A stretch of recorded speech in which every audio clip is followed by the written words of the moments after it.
So, Asha, can Trump use the military to invade all of our cities now? Eh, it's complicated.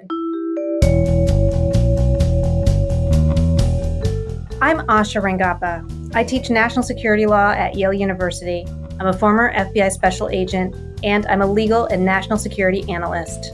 And I'm Renato Mariotti. I'm a former federal prosecutor, a practicing lawyer, and a legal analyst. And we're here to help you understand topics that can't be boiled down into a soundbite or a skeet. Okay, well, this is definitely something that can't be boiled down into a soundbite or a skeet. This is actually a very complex kind of legal landscape. Yeah, I mean, a We're lot has talking about. happened. It's kind of crazy, Asha, in 1 week, how much can change, right? And how the national debate and conversation can change. 100%. And, this is all happening in the lead up to Trump having his big military parade in DC on Saturday. He also just gave a speech at Fort Bragg, and there were military personnel like cheering while in uniform. It was very weird, very alarming. So a lot of like military stuff. And this is something that went down last weekend where Trump federalized the California National Guard and sent in National Guard troops, and then also sent in 700 Marines? Was it 7,000? I can't remember. I think it was a lot, but the bottom line is send in federal troops who are not National Guard troops You are into not National Guard, California. and that's something that we'll talk about because there's a lot going on here in terms of what is implicitly being claimed by the Trump administration, and people should really understand what is essentially being signaled here and what that means, perhaps for their own city, really. That's right, because this is not like Red Dawn. Like it's not like the Russians invaded L.A. Although we probably welcome them under the Trump administration. Uh, it's not like there was a terrorist attack and there were planes hitting L.A. landmarks. This is Yeah. just there's some protests and so on, and suddenly the Trump administration is going to DEFCON 1. Yes, and it seems to me like they were. I mean, we know they've been chomping at the bit to use the military, and I think they found their first chance to do it, and here you go. So it's interesting that you talk about this isn't Red Dawn, or an invasion, because I think let's start with the epicenter, the ground zero for this, which is a presidential memorandum. We've been talking in the last weeks about executive orders and presidential proclamations, and this is a presidential memorandum, which is what set this in order. And the memorandum basically characterizes the protests, and I'm quoting here, to the extent that protests or acts of violence directly inhibit the execution of the laws, they constitute a form of rebellion against the authority of the government of the United States. And that word rebellion is very important because that is going to trigger certain things that the federal government is able to do. I mean, basically, the big story here that people need to understand is what we're seeing is a big federalism debate that you're going to see unfold, basically a showdown between the federal government and the states. And right now it's happening in California, but what happens is going to potentially impact everywhere else, because if you notice, it doesn't say to the extent that protests or acts of violence in Los Angeles. It says this as a blanket matter. To the extent that protests or acts of violence directly inhibit the execution of the laws, this administration considers it a rebellion. What does a rebellion allow it to do? Well, what the Trump administration has purported to do is invoke a statute under Title 10 of the U.S. Code, Section 12406. And what 12406 allows Trump to do is to when in the event of a rebellion, as I mentioned, there's a trigger, he is allowed to federalize the National Guard, which essentially means he gets to fold the National Guard in or kind of make it a part of the U.S. Armed Forces. And of course, when you do that, when the National Guard becomes federalized, they go from being under the command and control of the states, under the governor, to under the command and control of the president. So that's like the key there. One thing that is important to note here is that when the National Guard becomes federalized, they effectively are subject to all of the same limitations that the federal military is. And there's a very important law called the Posse Comitatus Act.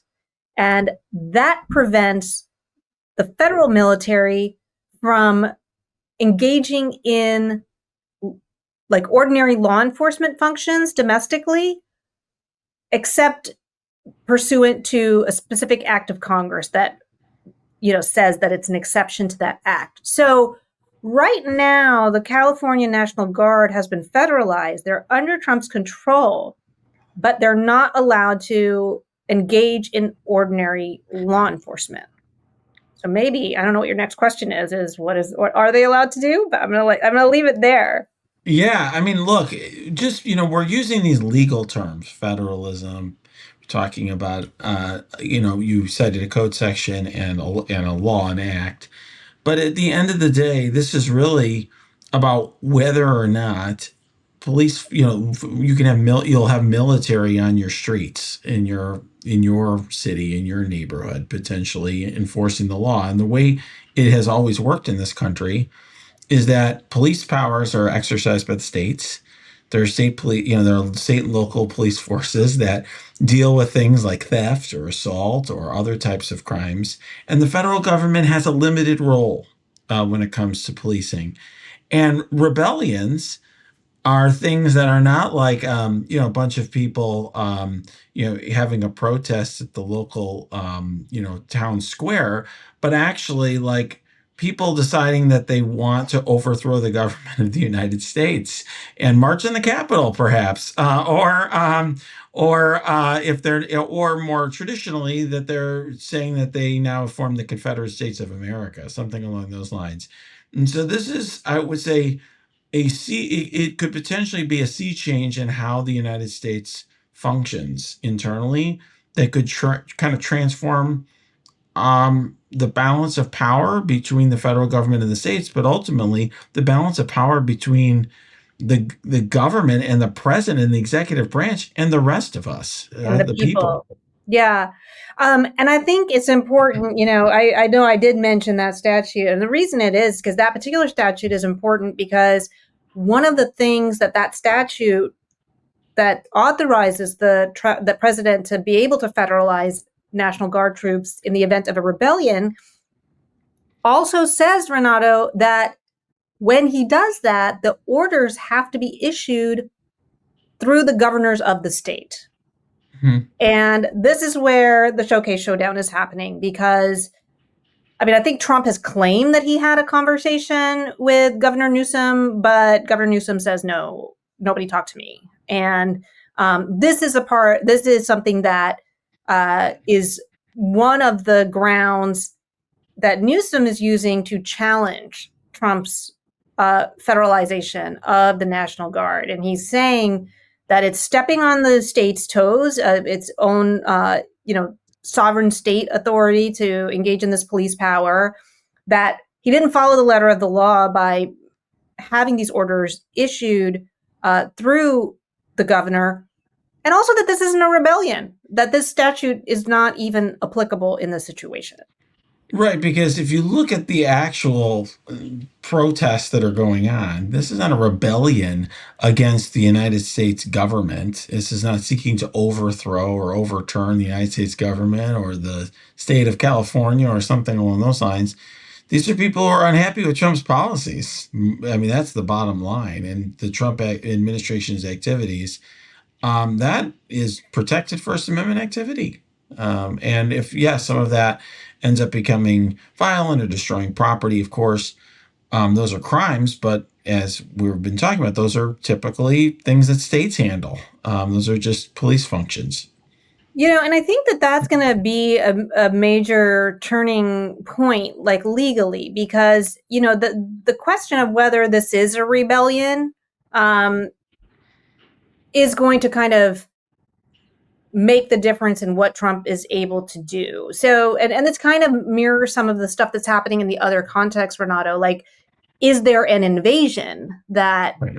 is, warrants the using the Alien Enemies Act? And what's complicated here is that normally the executive branch is given a lot of deference in making that factual, in what is ordinarily a factual determination of that we have a state of rebellion or that we are under invasion.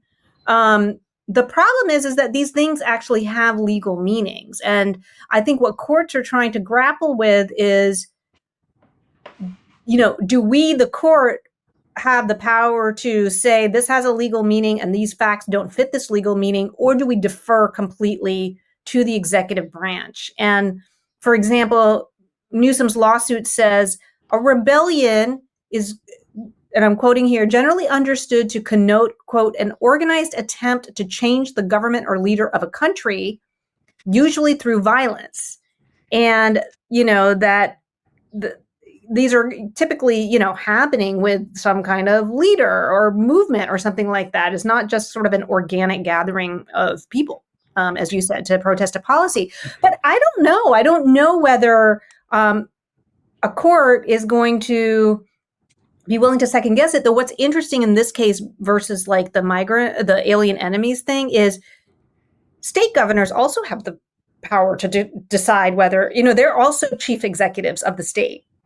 So, in other words, it's like whose determination, to the extent that you're going to defer to the executive, and you have the chief executive of the state, the governor, saying, no, there's not a rebellion, and you have the president saying there is a rebellion, that it's a really interesting legal argument, because even if you're going to defer, which executive are you deferring to in this case?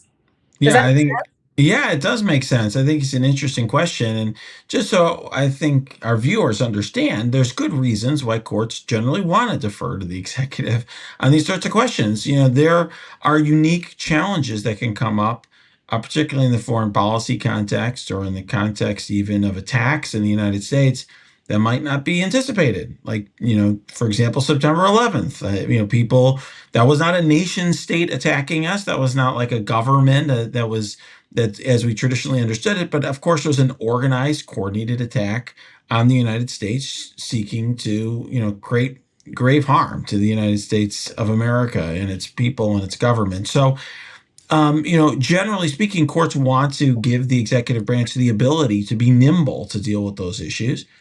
And courts also recognize that they have limited ability to enforce their own orders, and ultimately, at the end of the day, they do have a relationship with the executive branch that's necessary because, of course, the executive branch is required to enforce the laws. And so, this is really we're getting to the point where people have thrown around since 2016 constitutional crisis and all these fancy words, but we're getting to a point, Asha, where think people are genuinely concerned about where things are headed.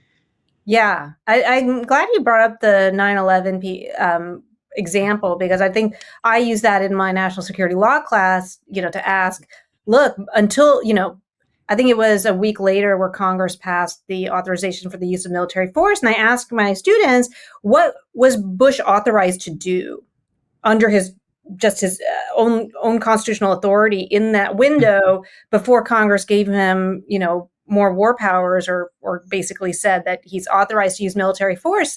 And, I think we would want him to be able to say, yeah, we're being invaded, or we are being attacked, and I need to take defensive measures and stuff. We don't want, that to have to go to a court and wait for the court to determine, in that kind of emergency situation. Mm-hmm. But people might be saying, okay, well, who cares about the whole rebellion question, because he didn't ask Governor Newsom's permission. He's supposed to ask under the statute. Like, isn't that the end of the story? And I think the thing is that Trump has a trump card, which is a different statute called the Insurrection Act, which is really why it's interesting that he used this other authority, because he actually has another place to go if the court doesn't rule with him or whatever. The Insurrection Act also allows him to federalize National Guard troops in the event of a rebellion, and it does not require the state governor's permission. Yeah, isn't this sort of another time, Asha, where it's fair to say this was not maybe the most well thought out plan by the Trump administration? I mean, like we've talked in recent episodes about Harvard, right? Like when the Trump administration decided to go against Harvard, they didn't do it exactly the way that perhaps they could have in order to achieve maximum results, although they're catching up fast. It seems like there's a new investigation every week against Harvard University right now. But it just seems to me here that there are more devious ways that the Trump administration could use to try to get federal troops into cities like Los Angeles if they want to. That might be more difficult for courts to wrestle with. You mean like the Insurrection Act? I think so. I mean, what if they also, I mean, what if, couldn't they just claim that certain groups are an invasion the way that they did before and they're dealing with a foreign power? I mean, they're making foreign policy determinations essentially. I mean, what if they claim that the Sinaloa cartel is a foreign, power that has invaded the United States, and there's certain agents of the Sinaloa cartel in cities, and they're going to go after them? Well, they don't even have to do that, Renato. They have already declared Tren de Aragua and MS-13 as foreign terrorist organizations. And foreign terrorist organizations are considered a foreign power. So, and we've already know that they've been claiming that we're under invasion by MS-13 and Tren de Aragua for sure, because that's what they're using this Alien Enemy Act. So I don't think that that's too far off, in terms of what they might claim. It's interesting. I don't know if in this context they've actually played it too heavy-handed. In fact, it seems like there's more strategery here in terms of using something that might seem on its face less drastic. People have heard a lot about the Insurrection Act, and if Trump were to go to DEFCON 1 immediately, there might be much more pushback. I feel like he's kind of normalizing it under this lesser known statute, and Governor Newsom is pushing back. And I think now he has the ability to say, well, I have no choice, because either the courts ruled against me and they want, our country overrun. He's been saying that in other contexts, or the governor isn't cooperating with me. So I have no choice but to invoke the Insurrection Act. And the Insurrection Act is important because that is an exception to posse comitatus. And what that would allow is for the military to actually participate in law enforcement. Right now, they can only protect ICE agents, and they can only protect federal buildings. They're in kind of a very limited protective capacity, which is why when you look at the news, they're not doing much. But if he invokes the Insurrection Act, technically the military would be authorized to actually participate in these raids. And I think that would be a real, change. I mean, in the way you talk about the police power, we're used to state police, doing these kinds of things. But imagine the military going in and doing raids and pulling people off the street, Americans and things like that. That will really change kind of just what we think of when we think of our American cities and streets. Yeah, it's really interesting. Good points, Asha. I think what you're suggesting is perhaps it's actually a thought out step-by-step approach, really, in which he normalizes the use of the military in a more limited context and then expands that use later.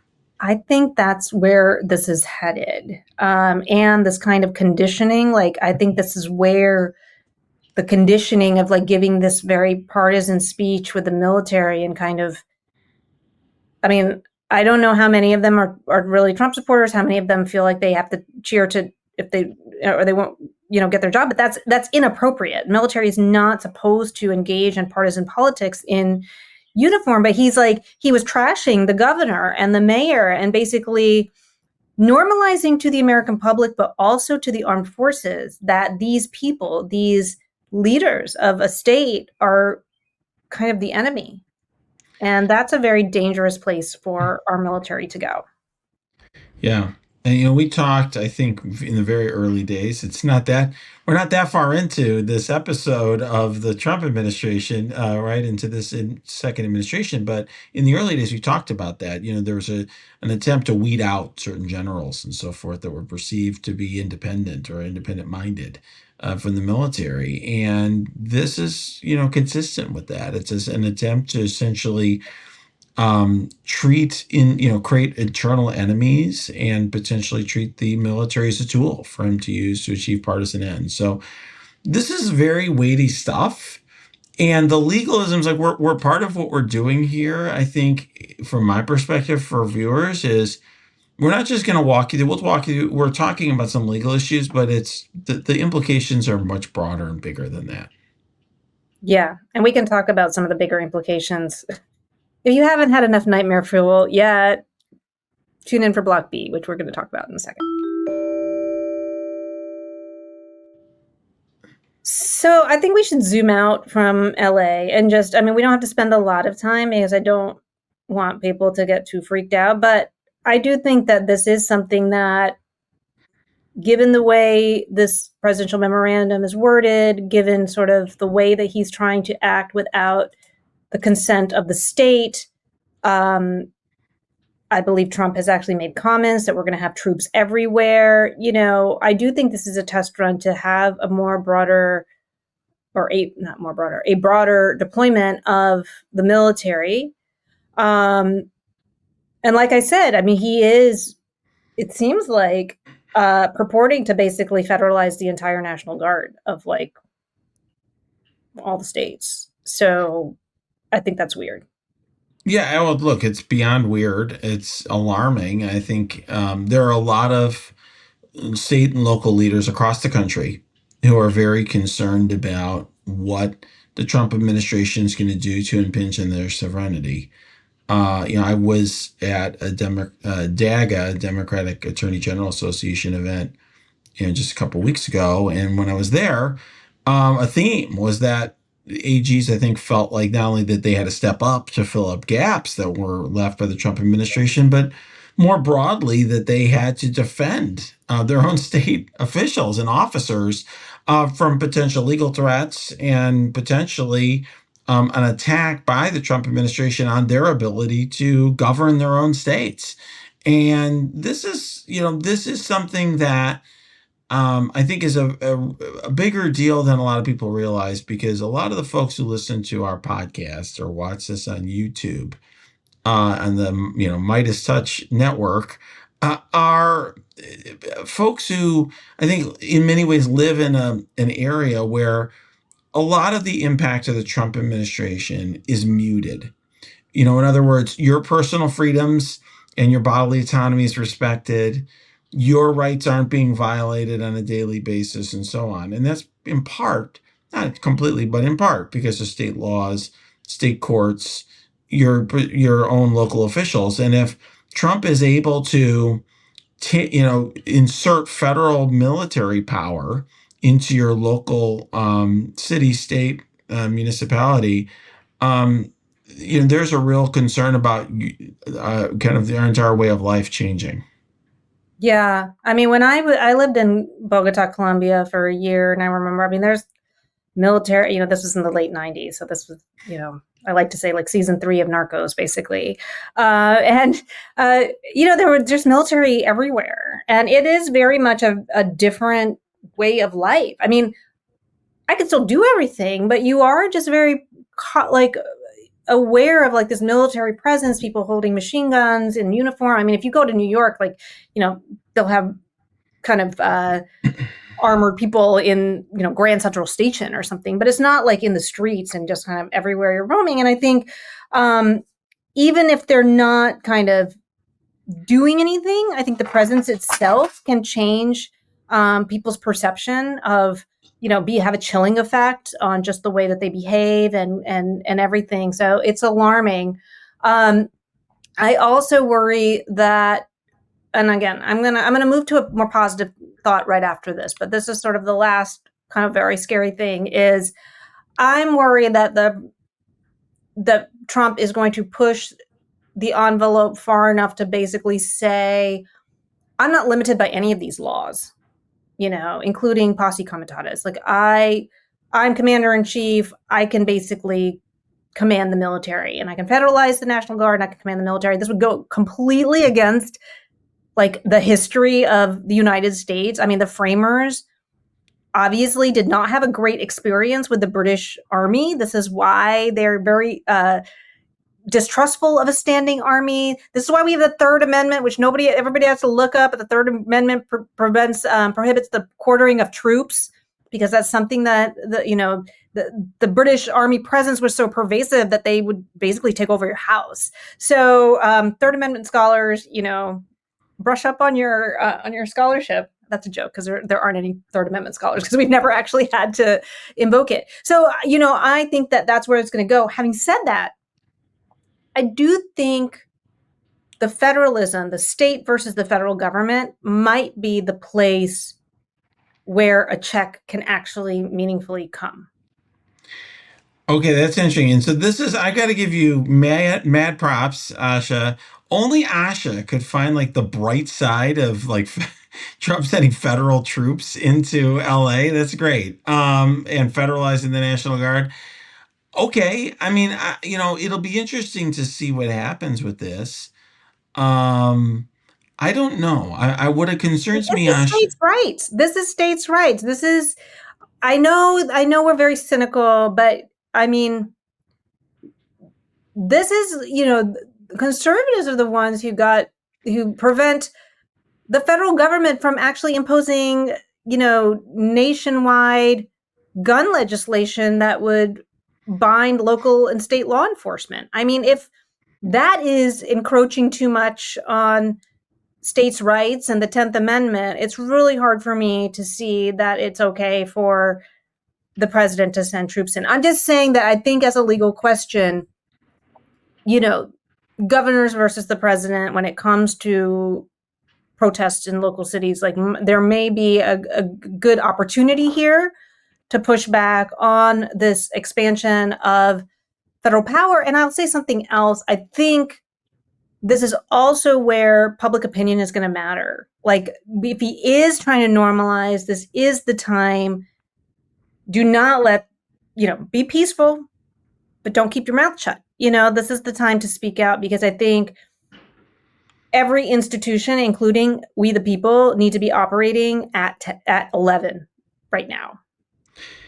Yeah, I'm less optimistic about how this is going to play out in the courts, and I worry. Actually, what I'm worried about, Asha, is a scaling down of police power, state police power, and potentially a change in sort of a federal state balance there, under where some of the courts are now, particularly the Supreme Court. But I do think public opinion matters. I think that's why Trump is trying to frame this as him versus a bunch of protesters, trying to frame them as sort of funded by outside groups and, propped up by outside groups, releasing screenshot from his phone of his call to Newsom and all sorts of stuff to try to influence public opinion, because I do think it matters here quite a bit. And really the purpose here may be, as you suggested, to really shift public opinion in an authoritarian way between this and the military parade and staging and all that. But I think, from my perspective, it is dangerous. It's a huge concern, and I do worry about the ability of states to fight this. And I think it was interesting that he chose California. I mean, one thing is, Newsom has been trying to. It's interesting. Newsom has been trying to be accommodationist, in my view, towards I the right. know. So like have these people on his podcast. Oh yeah, on his podcast, and Dr. yeah. Phil and whatnot. Was it Didn't he have Charlie Kirk on there or whatever his name is? And people like my governor, J.B. Pritzker, is like thumbing his nose at Trump. Like, bring it on. Like, fight me. Great. I'm going to, let's take it on. I'm going to run against you, or whatever. I'm going to run to succeed you.